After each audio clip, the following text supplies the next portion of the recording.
पंजाबी में एक बात करें, छतरे बकरे थे उन सबको एक जगह पर इकट्ठा करके कहा गया कि ये कौम को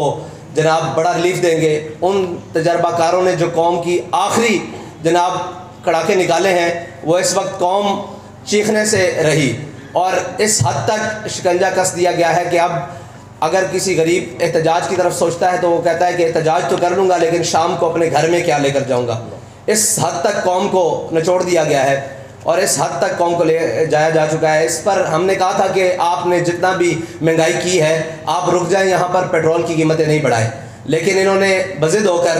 और साफ ज़ाहिर है अपनी अय्याशियत कम करने की बजाय ये बोझ कौम पर डालने के लिए इन्होंने पेट्रोल की कीमत फिर बढ़ाई है। और इसमें हमारा ऐलान यह है कि हम आपको फिर 72 घंटे का अल्टीमेटम दे रहे हैं और हमारा ये आपसे मुतालबा है फ़िलहाल कि आप ये पेट्रोल की दी हुई कीमतें वापस लें, वरना 72 घंटे बाद हम वो ऐलान करने पर मजबूर हो जाएंगे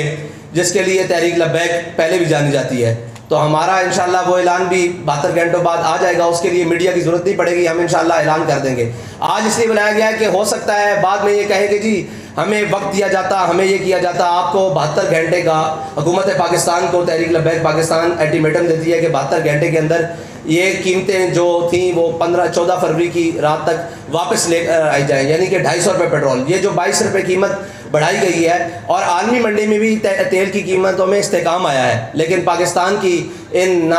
अंजार और ना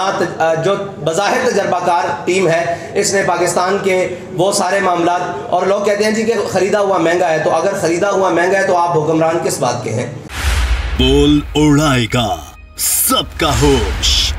भूल जाएंगे सब अपना जोश। देखिए पाकिस्तान की सबसे बड़ी PSL ट्रांसमिशन सकलैन मुश्ताक, रमीज राजा, सुहेब अलवी, जमील फारूकी और फहीम खान के साथ खेल का जुनून रोजाना रात 11 बजे सिर्फ बोल न्यूज पर। सब्सक्राइब करें और बेल दबाएं ताकि कोई खबर रह न जाए।